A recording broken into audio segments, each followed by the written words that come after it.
Welcome to Maths Genius. Today we will be covering an important topic in the English language portion. Now we will be focusing this lecture on the causes of the Great Depression. So the key point is the number of years. First of all, 1928 to 1932, but the market didn't recover till the 1950s. So it was much worse. Now first things first, what was the Great Depression? It was a severe worldwide economic depression and it happened before the World War II.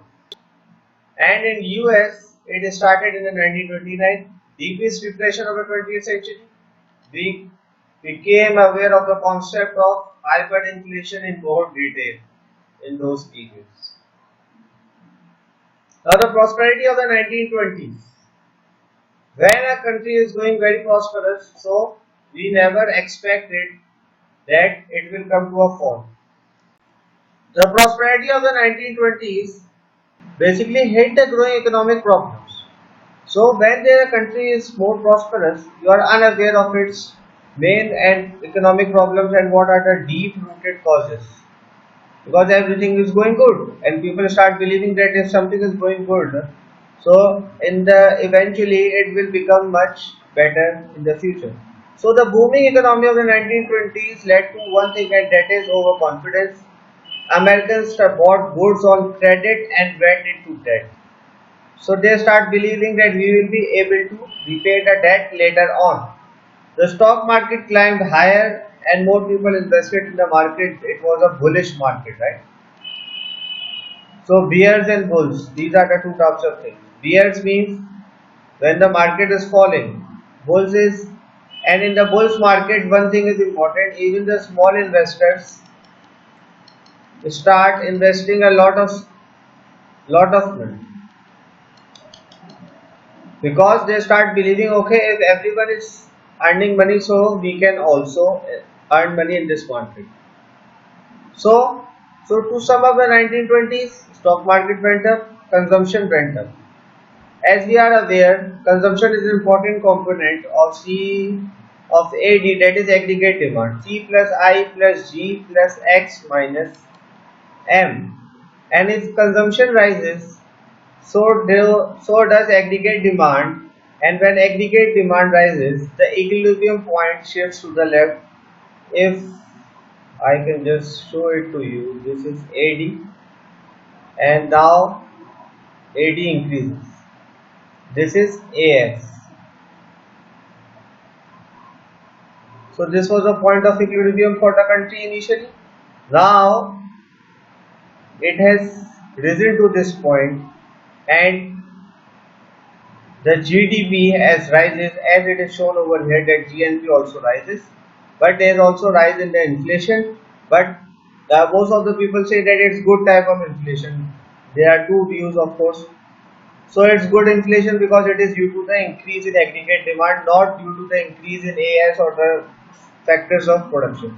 All economic indicators showed increased prosperity. So unemployment reduced, right? Workers paid higher salaries, more employment because aggregate demand was more, right? More exports, so increase in exports. This also investment will increase, the government expenditures, exports and imports would be less. Okay, now Hoover takes the office in 1928. That's when things started turning gray. He won the elections easily in 1928. He promised a chicken in every pot, a link to the French Revolution. This word chicken. Okay, highly qualified, and everything starts turning gray. So mining engineer Stanford, an important factor, flood relief after World War XI, and Secretary of Commerce he was earlier on. Now, what happened was the stock market crash in 1929. In September of 1929, stock prices starts falling. Investors started selling shares because of uncertainty. which led to more decline in the market. It was known, and October 29 was termed as Black Tuesday. There was another day known as Black Friday, when the markets fell to its bottom. Over 6 million shares were sold, and this led to great disruption. Now, how the economy boosted up? If you look at over here in June 26, the market was going in a trend. If I make a straight line, it's going like this, right? So, over here, the market reached its peak because it was constantly heated up without any background. Because remember, we studied one thing, that debt was increasing. So everything was on debt. When the time of the interest payments arises and there was not enough resources to overcome those debts, then what happened? A crash, Black Friday. So if anyone has knowledge of the technicals, they will be aware that what happens that when there is a greater crash, the market recovers for a bit, then it plunges, then it recovers. And if you have knowledge about Bollinger Bands, you will be able to understand this. So the market bottomed at 50, falling like more than 200 225 points in the 3 years, and it was a real low, right? People were on the street due to this. Some of the pictures are over here, the Great Crash and Black Thursday in America. Okay, so what was the real cause of the Great Depression? Now coming to this, first of all, wealth was not evenly divided among Americans, so it was a concept related to equity and equitable income. Then overproduction means inefficient use of resources.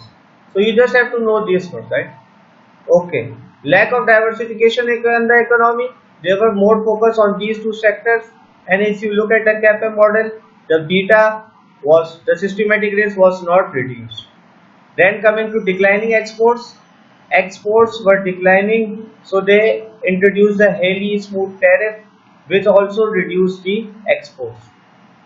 Weak international economy, World War I debt cycle led to the global economic depression, and monetary policy of the Federal Reserve. That was the first time this concept of quantitative easing was introduced, when there were interest rates were increased instead of lowering them, so that more inflow and FDI would come in the economy. And the way to memorize these is to make a shortcut, right? For example, I am using MOW, so it's like a MOLD. M stands for monetary policy, O stands for overproduction, W stands for wealth not equally divided, W another stands for weak international economy, L for lack of diversification, and D stands for declining exports. Another form could be MUID X.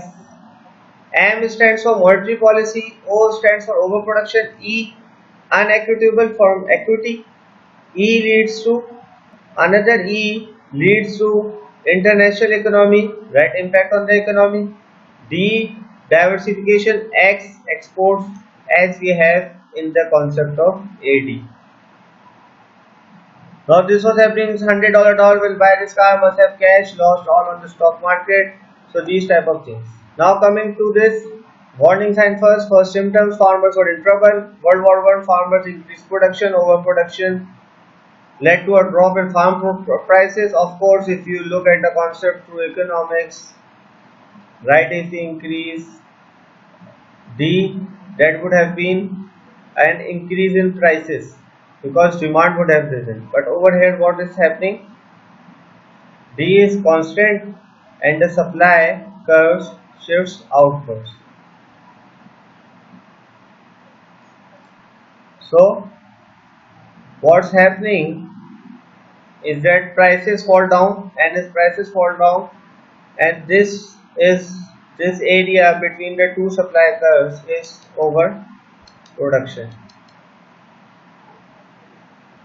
Then the second sign, only a few Americans were wealthy. In Pakistan, 23 to 30 families controlled like 80% of the wealth. That was the statistics previously. 5% of the Americans had 33% of the income. Many families lived on the edge. Similar condition is right now. There is a lot of concept of mortgage and student loans and each and everything prevalent in US.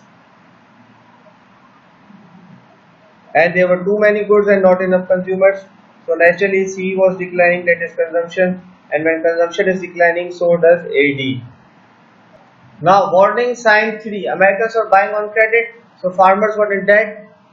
Americans bought cars, radios and appliances, credit, deeper into debt. You can also look at the 2008 financial crisis. It was more dependent on housing. This was dependent on buying luxurious goods. Americans even bought stock on credit, buying on margin. They were gambling on the stock market. Similarly, banks were in financial trouble because they had invested in the stock market. So to bail them out, the interest rates were raised first of all. Now coming to another warning sign that the industries were barely making even. Break even is when the cost equals revenue, and if you look at the curves, you would be able to understand that the cost includes both the fixed cost and the variable cost and all types of costs. Now others were losing money, automobiles, manufacturing, construction and consumer goods. Again, C was declining and so was investment also starts declining. The US economy was not diversified. Again, it depended more on these type of exports like automobile and steel industries to drive the economy. Next, a weak international economy. Europe was still struggling to recover from World War I, so where to export? There was a cycle of international debt as countries borrowed from one to pay off another, like IMF loans. Pakistan borrows another loan to pay the previous payment. So these type of things. The US passed the smooth Hawley tariff to protect American industry, but it reduced international trade because protectionism does that. It always reduces international trade, although it does bring some of the money. And protectionism is often used to protect domestic industries and the infant industries of the country, but it failed so in this regard. So what happened after the stock market crash? Americans panicked and took money out of banks. This also happened in the 2008 crash. Banking system collapsed. Similar sort of thing. US bailed it out. The government bailed it out. Money supply dropped. MS decreases. Salaries and prices were cut. Americans lost their jobs. Unemployment raised. Government was slow to act to solve the problem, so unable to control it. Okay, Americans lost their jobs, unemployment rose. Federal Reserve was slow to act to solve the problem. Unemployment rose to 25% or higher, a very high number. Now it is stated that in the Trump administration, this number is to their lowest from the 1950s. Let's believe it's true. Farm income dropped by half. GNP industrial output fell drastically, and the entire economy collapsed and the Great Depression set in and lasted for more than a decade. These type of things starts happening, right? American Union Bank paid on 4% of rate. The rate was increased, and you can more look at it up at the story of first bust. Okay, change in the economic indicators. Industrial production negatives 46%. In Great Britain, minus 23, France, minus 24, and in Germany, minus 44%. And if you look at it, steel was the major sector on which both these countries heavily depended on. Similarly, wholesale prices 30% is the average, and this forex, right? Foreign trade, X minus M, exports minus imports. It fell by 70%. So nearly 60% is the average, and you can just look at the numbers. Unemployment rose by 607%. Similarly in Great Britain, similarly in France, and similarly in Germany. So these figures pretty much tell us that what happened. Now US unemployment over here 1910, 1920s, it was here initially. In the 1920s it was like 5%. Okay, there was some increase, but then what happened in the 1928, it was hovering around 4.9% approx. So now it rose to more than, and it reaches like 22% or something. Then it fell again, then it again rose, and so just to curb it up, it took them approximately 12 to 15 years for unemployment. Jobless men keep going, we can't take care of our own. So these are some of the pictures: industrial output, farm prices. The debate, what caused this? Economists disagree and argue about the causes. John Maynard Keynes, the Keynesian theory, believed that the government failed to act to stop the economic crisis by regulating the money supply. Keynes recommended at hard times the government should spend more to keep the people employed, but where they should have the money. Remember, when the Keynesians work on two things, that is government expenditure, they increase it, and if they increase it, so does the AD increases. And the other thing is that they increases taxes, and if they increase taxes, it means disposable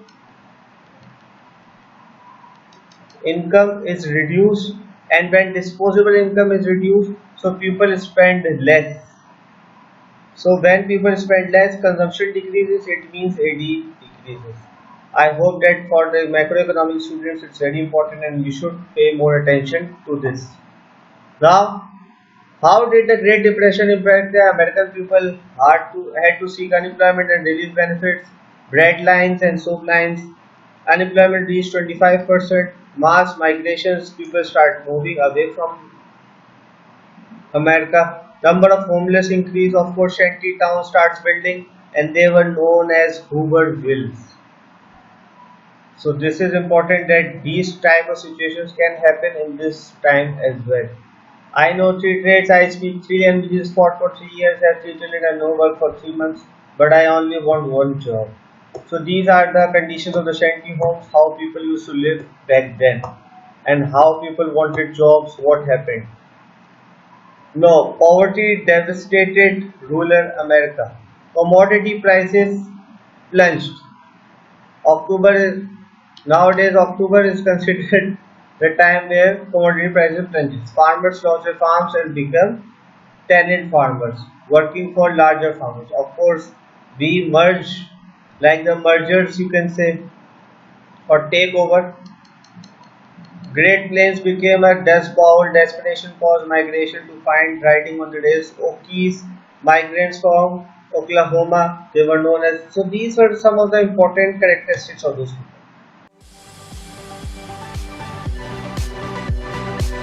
Thanks for watching.